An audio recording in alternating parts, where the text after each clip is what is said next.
I never had a close relationship with my sister, Lisa.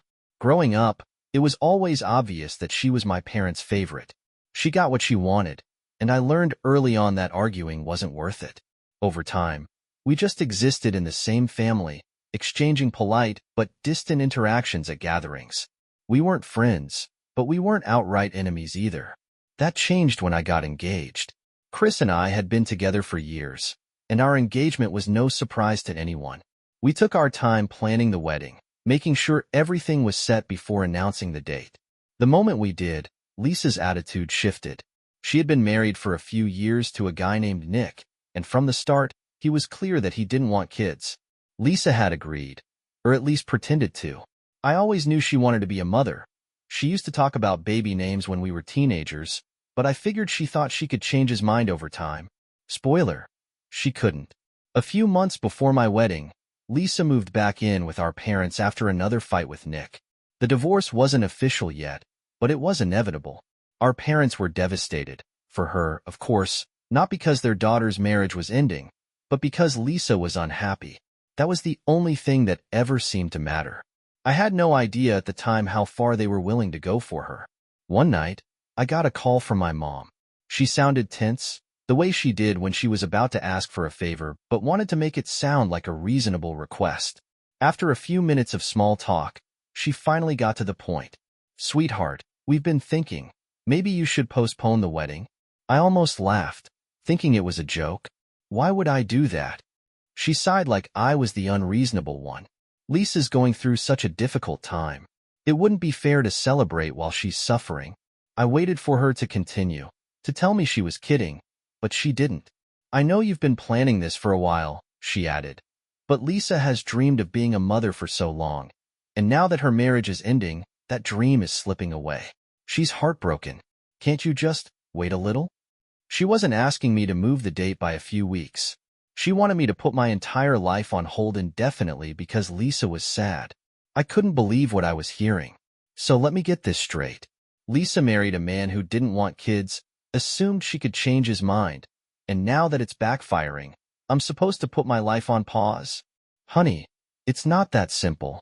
No, it really is. She sighed again, the way she always did when she thought I was being difficult. Lisa needs support. She's struggling right now, and I'm getting married. There was a long silence before she dropped the final blow. "If you go through with this, your father and I won't come." I had expected pushback, but I hadn't expected that. My parents had always favored Lisa, but I never thought they'd miss my wedding over something so ridiculous. Still, I wasn't going to beg them. I had spent too much of my life feeling like an afterthought. If they wanted to make Lisa's divorce my problem, that was on them. "Do whatever you want," I said, and I hung up. I was hurt, of course. I cried. I vented to Chris. I went through all the emotions of realizing that my parents truly didn't care about me the way they cared about Lisa. But I told myself it would be okay. Chris and I had each other. His family had already been more supportive than mine ever was. I still had friends and a handful of cousins who weren't completely under Lisa's spell. I thought that would be the end of it. I was wrong. Lisa wasn't satisfied with just keeping my parents away from my wedding. She wanted everyone to turn against me. At first, she played the victim, telling relatives that I was being insensitive by going through with the wedding while she was in crisis. Some felt bad for her, but most still planned to attend. So she escalated. Suddenly, there were rumors. Lisa started telling people that I had been talking to Nick behind her back, convincing him to leave her, that I had manipulated him into believing marriage without kids was better, that I wanted her to be miserable because I was jealous. It was so ridiculous that I thought no one would believe it. I had never even been close to Nick, but Lisa told the story with such conviction that people started doubting me. Slowly, RSVPs started disappearing. Some relatives ignored my calls. A few actually told me they didn't want to take sides. The only reason I even knew what was happening was because a couple of my cousins, the ones who actually cared, told me what Lisa was saying. By the time the wedding day came, nearly my entire family had abandoned me. I tried to hold it together, but it hurt. I had dreamed of this day for so long, and Lisa had managed to poison it. The empty chairs at the ceremony were a reminder of just how little my own family valued me. But then I looked around at the people who were there. Chris, his family, our friends. People who actually loved and supported me. And in that moment, I realized something. Lisa may have taken my parents, my extended family, and my childhood idea of what family should be. But she couldn't take my happiness. I married the love of my life that day, and I refused to let her ruin it. That didn't mean I forgave her. Not even close. About a year after the wedding, Chris and I were out for lunch when I saw a familiar face sitting a few tables away. Nick, Lisa's ex-husband. I hadn't seen him since before the divorce, and honestly, I wasn't sure what to expect. We made brief eye contact, and for a second, I thought he'd just ignore us. But then, to my surprise, he stood up and walked over. "Hey," he said, nodding at us. "Congrats on the wedding. Sorry I couldn't be there." That caught me off guard. I hadn't even thought about whether Lisa had tried to keep him away too.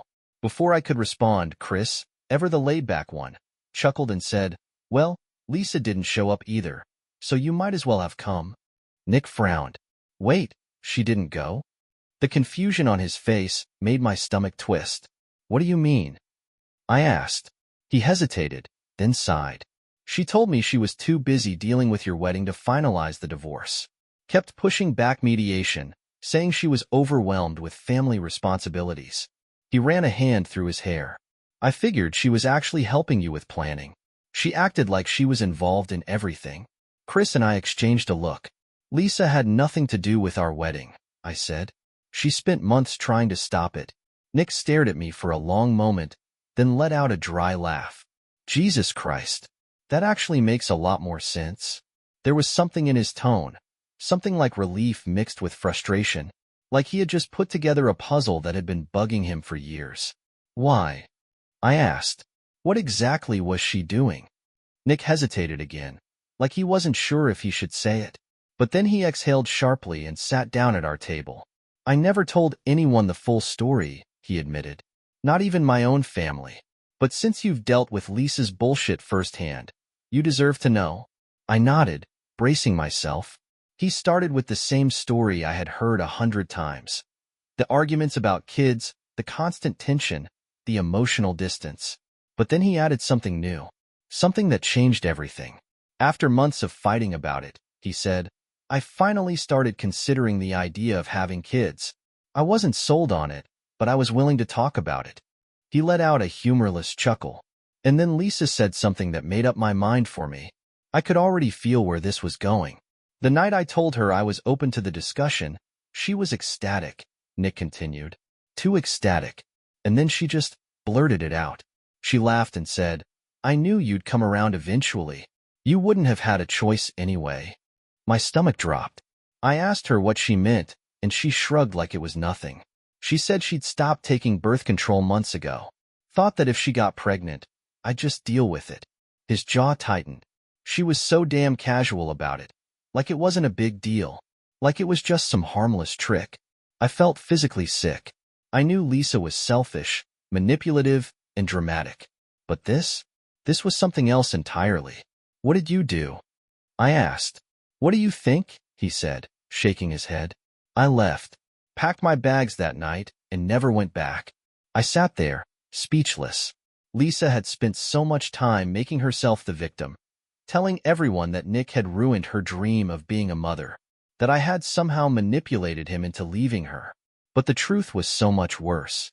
She had tried to trap him, and when it blew up in her face, she redirected all of her anger onto me. Chris was the first to break the silence. "That explains a lot," he muttered. Nick nodded.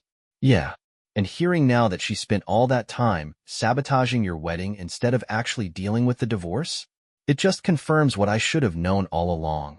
He exhaled. "Lisa doesn't care about people. She cares about getting what she wants.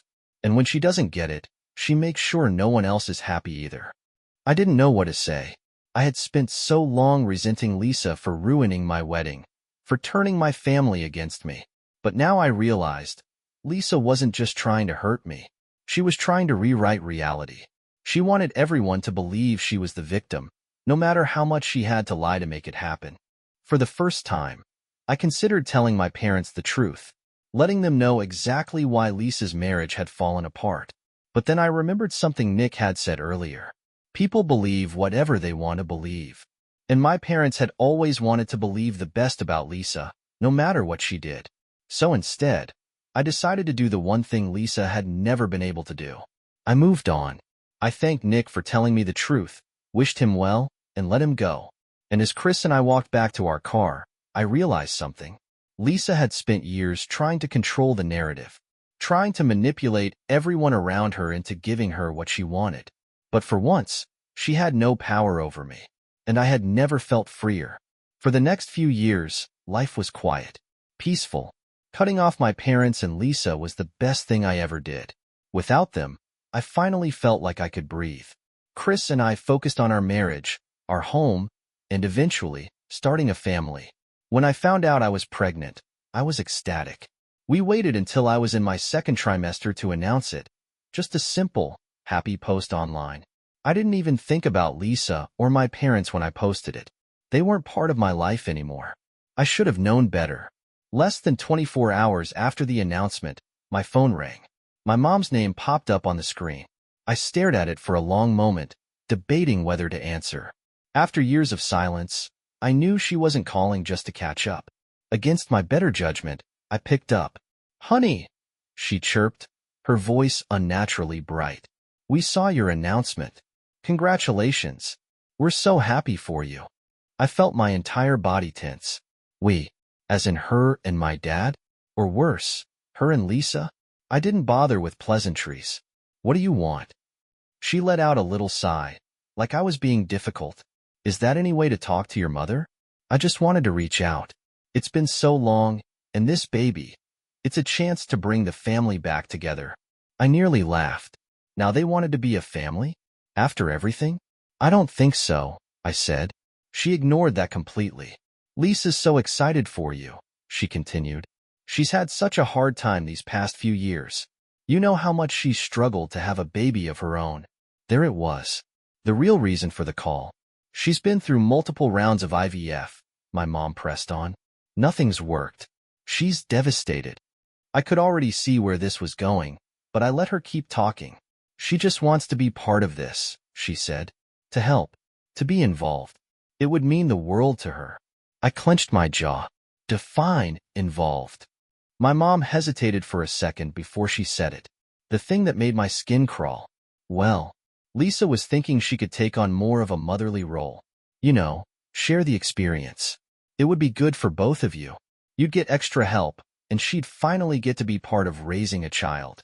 I pulled the phone away from my ear and stared at it like it had grown horns. Had she really just said that? When I didn't respond, my mom rushed to fill the silence. "I know it sounds unusual, but think about it. Lisa could be like a second mom. Babies are a lot of work, and she's more than willing to step in. You'll need all the help you can get." I snapped back to reality. "Are you actually suggesting that I hand my child over to Lisa so she can play mommy?" "Of course not," my mom said quickly, but then she added, "Not completely anyway. Just sharing the role. Think about how much love this baby would have." I could feel my pulse in my ears. "Let me get this straight. Lisa destroys my wedding, turns half the family against me, spends years lying about me, and now you think I should reward her by letting her raise my child? Honey, it's not like that." "No," I snapped. "That's exactly what it is." She sighed heavily. "You don't have to be so cruel about it. Lisa is hurting." I laughed bitterly. "Oh, Lisa's hurting? Where was this energy when I was hurting? When she spread lies about me? When she made sure my own family didn't come to my wedding?" There was a long pause. Then my mom said, in a voice that was almost scolding, "I just thought we could be a family again." And that's when it hit me. This had nothing to do with me. They weren't calling because they missed me. They weren't calling because they cared. They were calling because Lisa needed something. I felt something inside me snap back into place, something I hadn't realized was still broken. I let out a dry laugh. "You didn't want to be a family when I got married, so don't expect me to care now." And then I hung up. Within the hour, the messages started. Lisa, my parents, a few of the same relatives who had taken her side years ago. They were furious. They called me selfish, heartless, accused me of kicking Lisa when she was already down. Some even tried to guilt me by saying I was keeping a baby away from family. I ignored every single one. That night, Chris and I sat on the couch, his hand resting protectively on my belly. "You okay?" he asked softly. I nodded. "Yeah, just amazed at how delusional they are." He shook his head. "They showed you who they were years ago. Nothing's changed." And he was right. They had never cared about me. Only Lisa. And I wasn't going to let them use my child to make her feel better about her own mistakes. The fallout was immediate. My parents weren't just mad. They were making sure everyone in the family knew how cruel I was for shutting Lisa out. At first, I ignored it. I didn't care what they said. But then, the phone call started. Aunts, uncles, even a few cousins I hadn't spoken to in years. Some were pretending to be neutral, just checking in to see if the rumors were true. Others were outright furious, demanding to know why I was punishing Lisa. Not a single person asked how I was doing, how my pregnancy was going, how I felt about any of this. It was all about Lisa. She just wants to be involved, one aunt told me. She's trying to heal. She's already been through so much, another said. Don't you think you've punished her enough? Punished her? Lisa had spent years making my life hell. She ruined my wedding, destroyed my relationship with my family, spread lies about me, and now I was the bad guy for not handing over my child? The worst one came from my mom's sister. Lisa has already set up a nursery, she said, like it was the most normal thing in the world.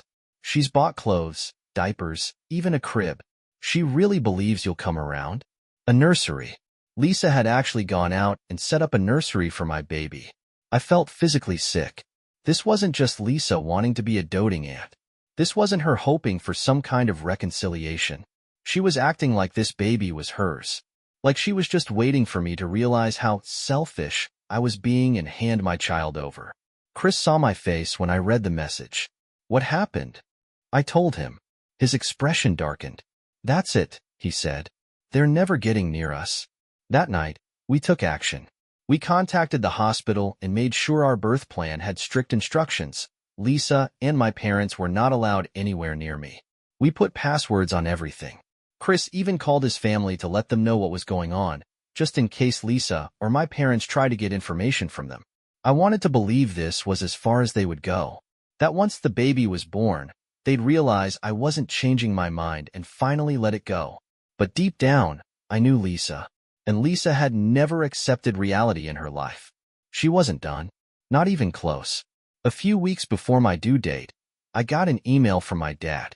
Unlike my mom's emotional manipulation and Lisa's desperate attempts to guilt me, his message was blunt. You've made your point, but this has gone too far. Lisa deserves to be there. She's put together a nursery, bought baby supplies, even picked out names. She's ready to step in and help. And we all know you'll need the support. Stop being so stubborn and let her be part of this before it's too late. I read the email twice, my stomach twisting. Too late for what? I showed Chris the email, and he exhaled sharply. They're acting like this is a custody battle and not your pregnancy. And that's when it hit me. Lisa wasn't just hoping to be involved. She wasn't asking to be an aunt. She fully believed this baby was hers. She had rewritten reality in her head, and my parents, just like always, were enabling her. This wasn't just about guilt-tripping me into letting her visit. They were waiting for me to give in, hoping that once I gave birth, I'd be overwhelmed, emotional, and vulnerable enough to let Lisa step in. I felt cold all over. Chris saw my expression and placed a hand over mine. We need to make sure they never get near you. Near us. That night, we took every precaution possible. We gave the hospital a list of people who were absolutely not allowed near me. We set up cameras at home.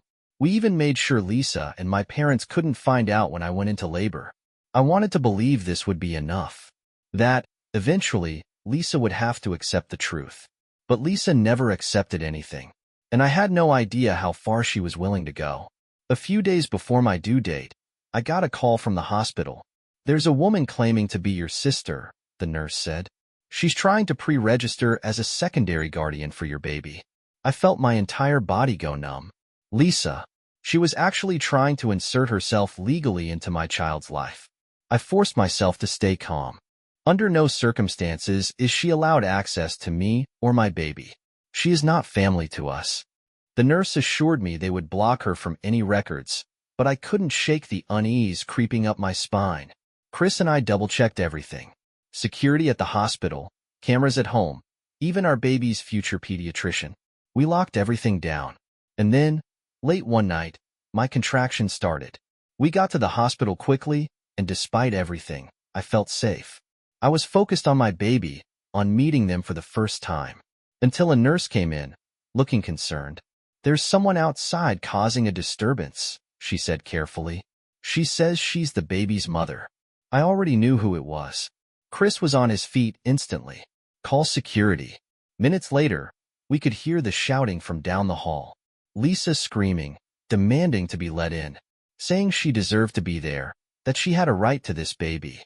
I gritted my teeth and focused on my breathing, blocking her out. Eventually, security dragged her away. The hospital assured us she wouldn't be let back in. And then, finally, I brought my baby into the world. The moment I held them, I knew Lisa would never get anywhere near my child. We went home, hoping the worst was over. It wasn't. Days later, Lisa went nuclear on social media. She posted a long, dramatic rant about how I had stolen her chance at motherhood, how she had prepared for this baby, how she had prayed for them, how I was a cruel, selfish monster for keeping her from her rightful place as their mother. It was so unhinged that even some of the relatives who had supported her before started backing away. Some called her out, asking why she felt entitled to someone else's child. Others flat out told her she needed help. She deleted the post within days, but the damage was done. I haven't heard from Lisa or my parents since. I blocked every number, every account, every flying monkey they sent my way. And I don't regret a damn thing. Lisa had spent years manipulating, lying, and taking whatever she wanted. But this time, she lost. I have my husband. I have my child. I have a life free of their insanity. And that's all I need.